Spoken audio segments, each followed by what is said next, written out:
É isso aí, guri. Arrasou. Gente, estou aqui com Ari Piaçarolo, um dos ícones da guitarra brasileira, um dos caras mais importantes da música brasileira, um cara que me influenciou muito, um músico excepcional, um talento. E eu tenho a honra de estar recebendo ele aqui na minha casa para tomar um café. Minha, querida. Graças a Deus. Obrigado por ter me chamado. Pô, fico muito feliz de você ter aceito o convite e estar aqui. O maior prazer. Aproveita para brindar, Ari. Olha aqui que delícia, olha aí. Beleza de caneco, hein? Obrigado. Bom, quem não conhece o Ari Piaçarolo vai saber hoje que, na verdade, você pode até não achar que não conhece. Mas o Ari gravou com todo mundo da música brasileira, da MPB, né, Ari? Não todos, mas uma boa parte. Mas muitos, né? É. Conta um pouquinho da sua história, assim. Vamos começar lá de trás, depois a gente chega nessa época aí. Lá de trás você quer falar? Como é que você conheceu? Lá da terra dos Pampas? Lá dos Pampas. Porque eu sou gaúcho, né? Como é que você conheceu o violão, a guitarra? Como é que isso entrou na tua vida? Eu já com 17 anos, 16, 17 anos, fui brincar. Isso aí está na história. Eu botei na internet, eu acho que isso aí. Eu tenho gravado isso aí. Faz a minha história, né? Naquela época, a juventude não era a juventude de hoje, nós éramos muito assim, infantis assim, na nossa juventude, na nossa adolescência. Eu fui brincar de Tarzan na casa de um colega meu, com 16 anos para 17 anos. Brincar de Tarzan. Hoje a garotada brinca de outras coisas, né? Mas eu fui brincar de Tarzan. E aí eu subi numa área daquela lá e eu vi que num galinheiro que estava embaixo tinha um violão. Oh. Aí eu falei, pode levar. Aí eu levei o violão, lavei com água e sabão, tudo no dia seguinte. Eu fui para a cidade, comprei umas cordas, botei no violão e comecei... Peraí, você falou que foi para a cidade por quê? Porque eu morava no campo? Eu morava na Vila da Quinta. Era um vilarejo que ficava a 30 quilômetros da cidade de Rio Grande. Morava fora. Era um município de Rio Olha Grande. Que loucura, hein, cara? E aí saiu um músico com essa linguagem que você tem. Aí eu fui para a cidade, comprei umas cordas e comecei blá, blá, blá, blá. Querido, acredite se quiser. Quando eu fiz 18 anos, fui servir o exército. E eu tinha um primo meu que me ensinou algumas coisas de acordes, porque ele harmonizava muito bem. E ele tocava num grupo de baile, e aí ele foi transferido, porque ele trabalhava num banco, foi transferido para uma outra cidade, e aí me indicou para tocar nesse grupo de baile. E eu, com 18 anos, comecei a fazer baile. E depois tocar na noite, com 18 anos. Isso começou por causa daquele violão que você achou no galinheiro? Começou com aquele violão do galinheiro. Depois, fazendo baile, eu consegui comprar uma guitarrinha fabricada em Porto Alegre. Como é que chama? Milson. Nunca mais esqueci da marca da guitarra, Milson. E foi assim. Começou a minha coisa em Porto Alegre, aí em Rio Grande.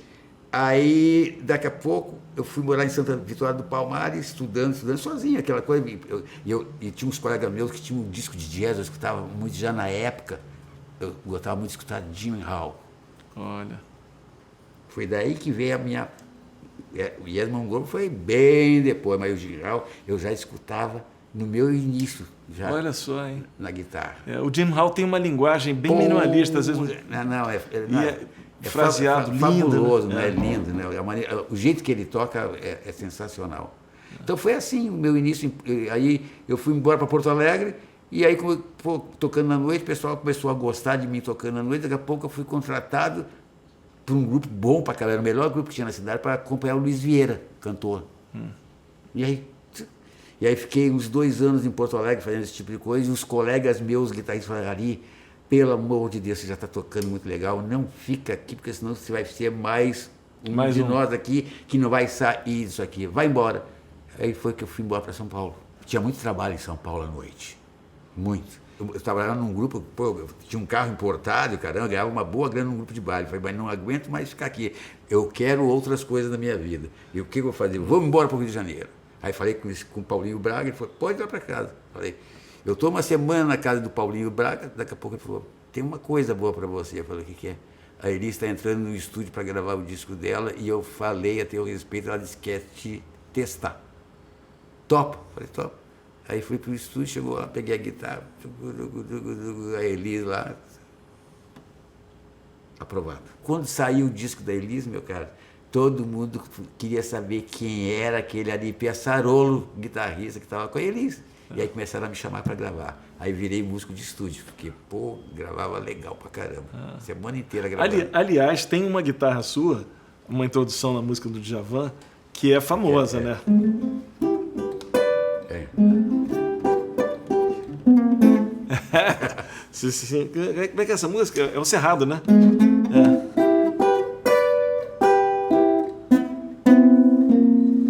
Vou filar aqui.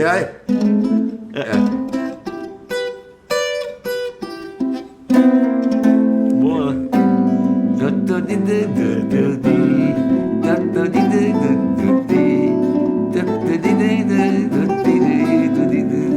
Não sei como é que é.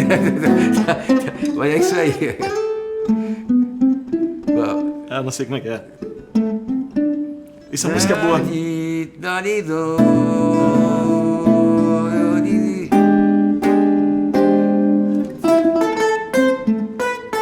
Vai. Mas o importante é aquela introdução, né? Essa aí. É isso aí porque... Isso ficou marcado. Isso virou Não, acabou virando como se fosse arranjo. Virou uma chancela. Isso aí não tem nada de arranjo. É que o Djavan falou, pô, Ari, faz alguma coisa aí antes da gente começar. E aí eu pensei, me veio na cabeça essa coisa de... Porra, é isso aí mesmo. E aí acabou virando... Virou a marca registrada. Você ouve isso, já sabe. Opa, o Cerrado. Viu essa introdução, já sabe que é o Cerrado. Ari, me conta um pouco, porque eu tenho uma curiosidade de uma época que você viveu muito, assim, intensamente. Porque hoje em dia, a gente faz plateia através da internet, do YouTube, é assim que a gente constrói, né? Passa a conhecer nosso público. Mas teve uma fase na música brasileira, que mais ou menos coincide ali com a fase dos festivais, um pouco depois, onde os artistas, principalmente aquele grupo do Mal, né? Esses caras, eles trabalhavam fazendo plateia nas universidades. Os caras iam carregando amplificador, carregando instrumento, ia de universidade em universidade fazendo show e foram ali cativando uma plateia enorme. Isso era Ivan Lins, era Gonzaguinha. Era essa turma dessa geração. Era uma patota assim, de universitários que trabalhavam muito fazendo shows para universitários. E foi assim que eu conheci o Gonzaga também, o Gonzaguinha. Pois é, você gravou quase tudo do Gonzaguinha, né? Gravei acho que 6, eu não me lembro, eu acho que uns 6 ou 7 discos que eu gravei do Gonzaga. E o Gonzaga, eu estava em Porto Alegre fazendo um show com o Ivan Lins e com a Nana, aí o Gonzaga descobriu o telefone do hotel onde estava e chamou o Jota Moraes. E para montar um grupo para tocar com ele. Aí o Jota me chamou e foi aí que eu conheci o Gonzaga e comecei a trabalhar com o Gonzaga. Foram anos de Gonzaguinha. Eu ouvi esses discos do Gonzaguinha, eu ouvi todos. Assim, você tocando. Você sempre na guitarra. E o Gonzaga, sim, eu já botei isso até na internet, eu já pus, no Facebook, tudo, já pus.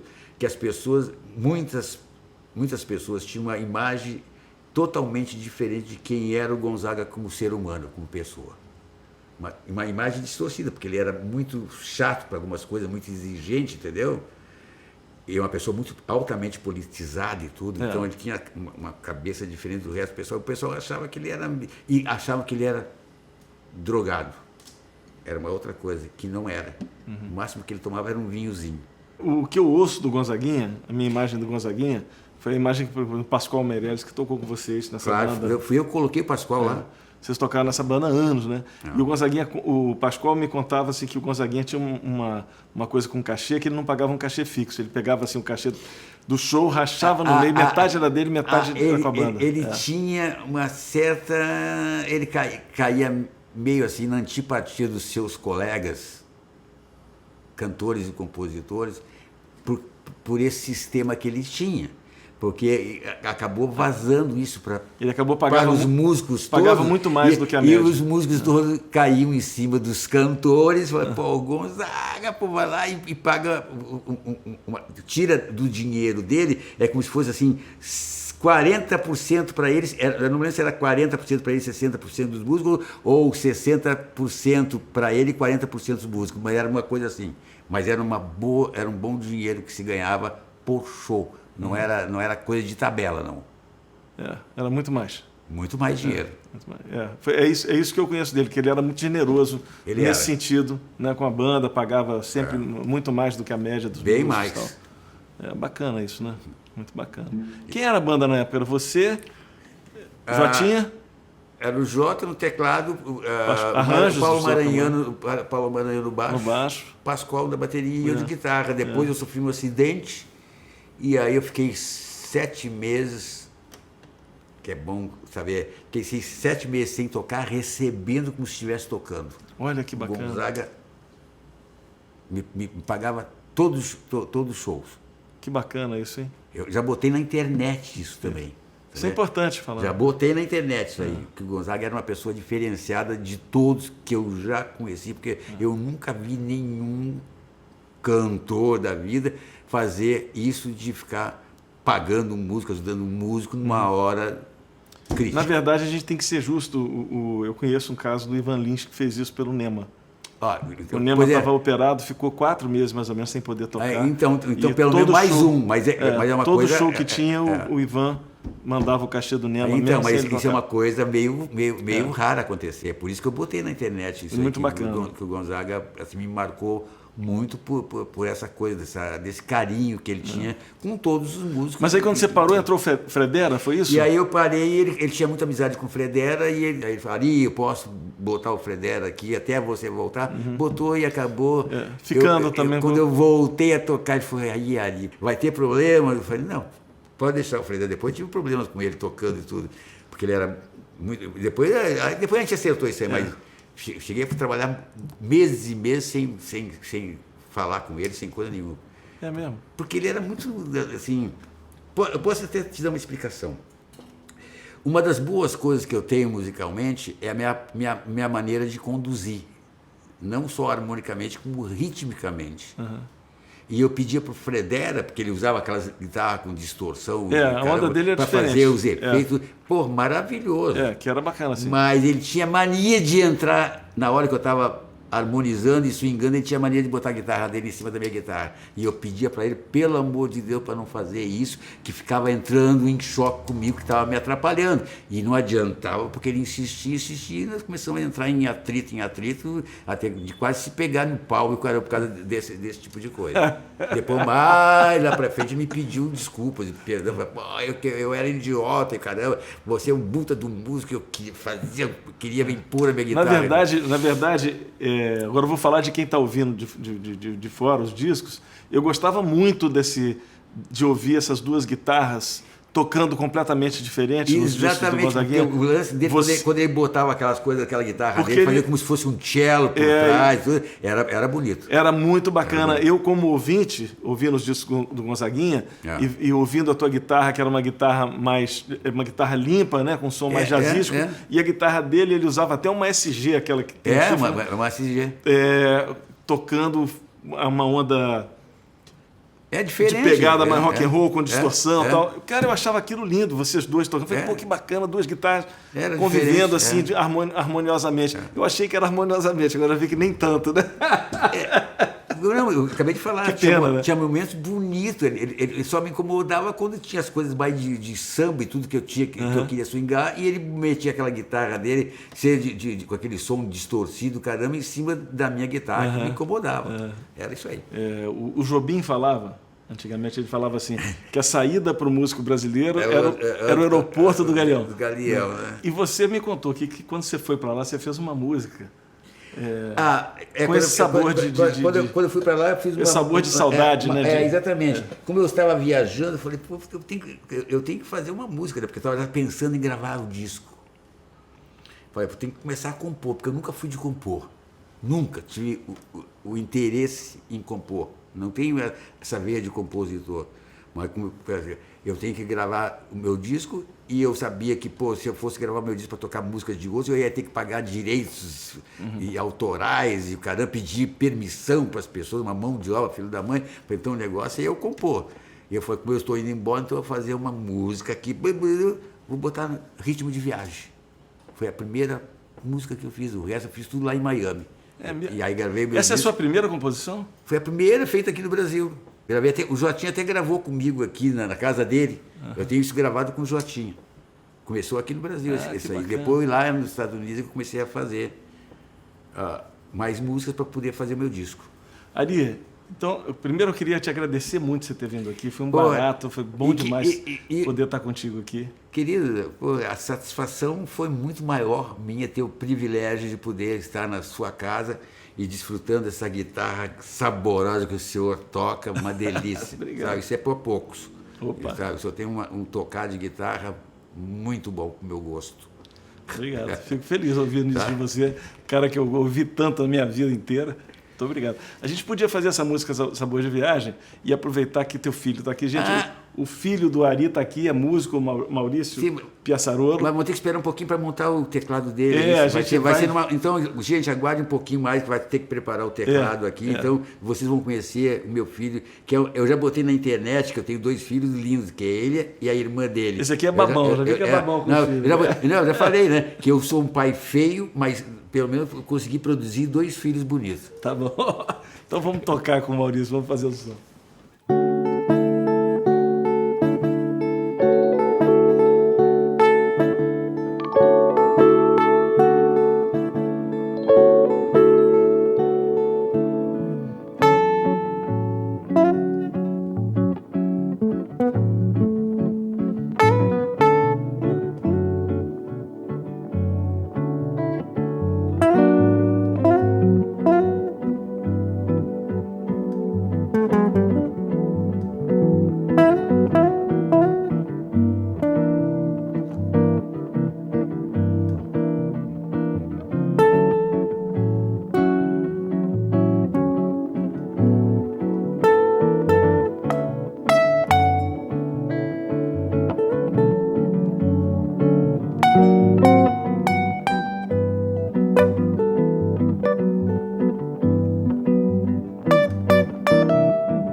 Climaço. Foi diferente o final. É. Não teve finura no final. Tá? Foi tranquilo. Ficou sendo blande. Ficou mais bonito. É isso aí. Gente, Acabou? Ari Piaçarolo, Maurício Piaçarolo, obrigado, gente. Prazeraço ter vocês aqui. Prazerzaço, nossa. Obrigado. Obrigado também. É isso aí. Peraí, calma, não sai ainda não. Você gostou? Então é o seguinte, não esquece de se inscrever no canal, fazer um comentário, dar um like nesse vídeo. E se você gostou, mas gostou mesmo e curte mesmo esse Café Lá em Casa, passa lá no benfeitoria.com/Um Café Lá em Casa e vem fazer esse café com a gente.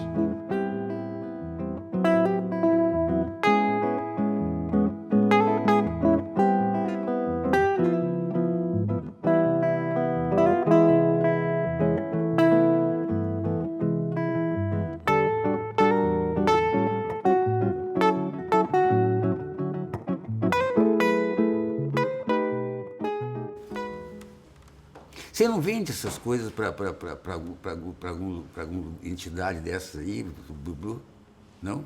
Que entidade? Não sei. Deve ter gente assim que fala, eu gostaria de comprar esses vídeos. Não sei das Mas coisas. tá tudo de graça no YouTube. Hã? Tá tudo de graça no YouTube.